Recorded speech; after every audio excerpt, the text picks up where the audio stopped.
Are you dating a fearful avoidant attachment style, specifically a woman, and you are wondering what they really want you to know? Maybe you find that they are a little bit complex or difficult to understand because of sometimes the hot and then cold patterns of behavior.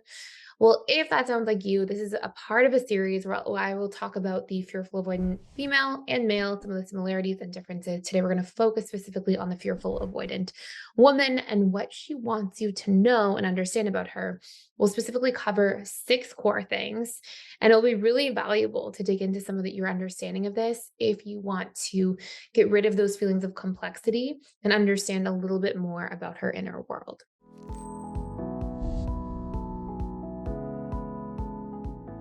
So, first and foremost, fearful avoidant attachment styles, they really yearn for transparency. If you are in a relationship or you're starting to date a fearful avoidant woman, it can be very valuable to try to open up this dynamic of sharing things about your day, about your inner world, about your patterns of behavior, why you do the things that you do.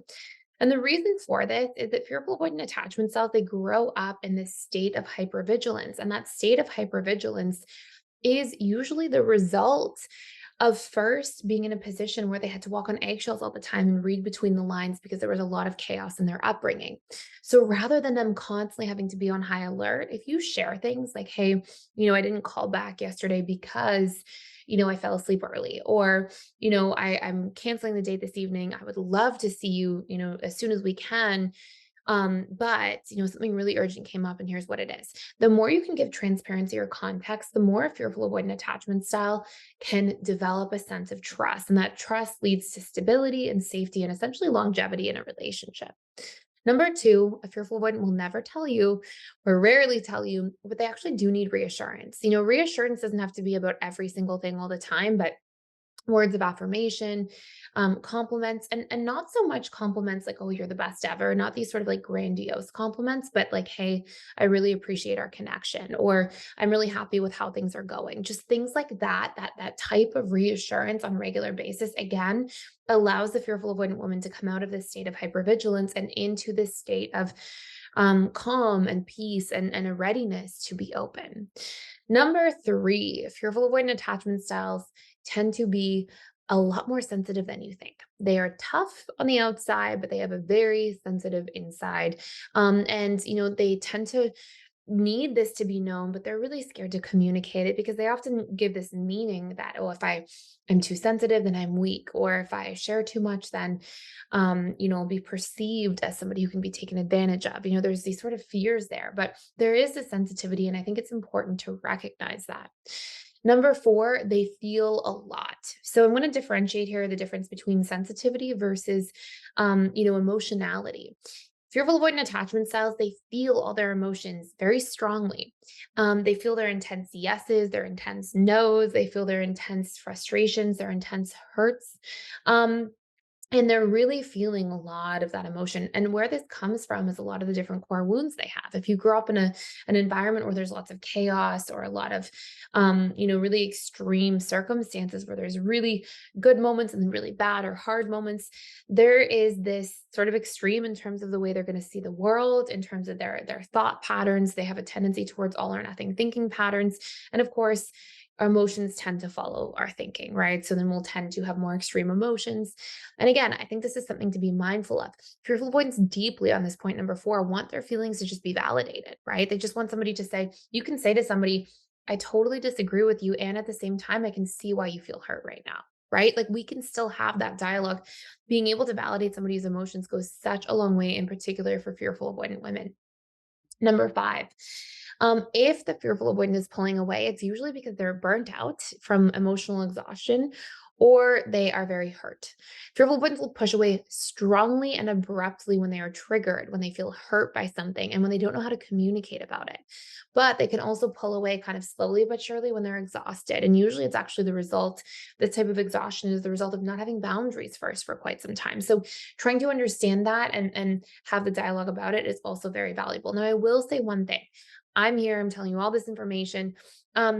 It's not just one person's responsibility in a relationship. I still have a number 6 thing to say here, but it's not just one person's, responsibility in the whole relationship to like solve all the challenges and do all these things perfectly either. It should be a collaboration between both people.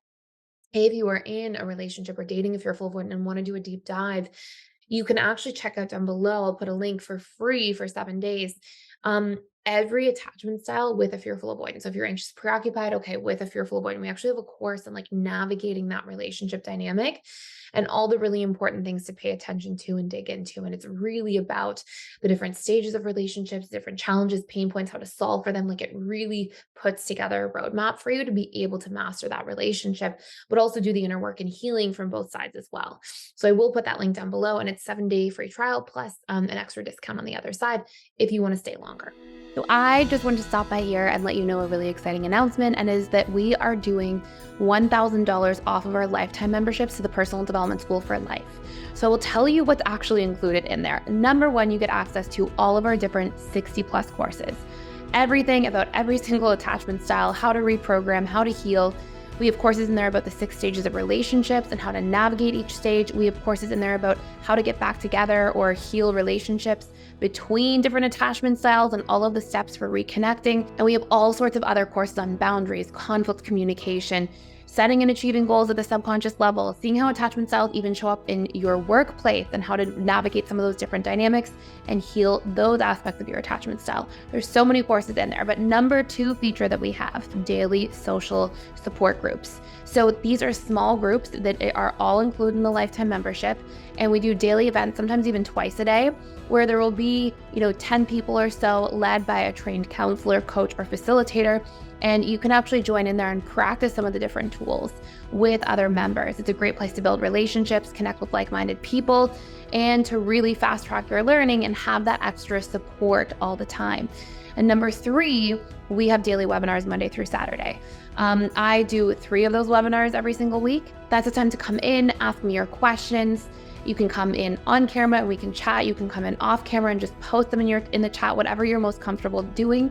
And we have other amazing counselors, coaches, facilitators who also lead other webinars. And again, those are slightly larger groups of people, but it's a great opportunity to connect with like-minded learners who also care about the same things: emotional connection, relationships, and personal growth.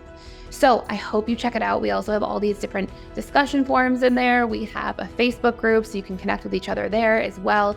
And there's a tremendous amount of community support in an ongoing way at PDS. So I would love to see you on the other side. I hope you join me. And now we'll go back to the video. The next major thing for fearful avoidance is they pour their heart into everything that they do, and they are deeply hoping for equally reciprocated effort. Something that often goes unnoticed is actually how much pressure fearful avoidant women put on themselves to be the best partner, to never make a mistake. And again, that's something that the fearful avoidant themselves wants, you want to work on, but there is this dynamic. It's sort of a reminder for the fearful avoidant to express their needs, because sometimes fearful avoidants will put so much pressure on themselves to meet their partner's needs perfectly. And at times that can actually be at the expense of like recognizing their needs or what they're looking for. And it can create these sort of imbalances in relationships where then they feel kind of taken advantage of. So they're hoping for the same effort. They want to know that somebody's really going to pour into the relationship the way they are.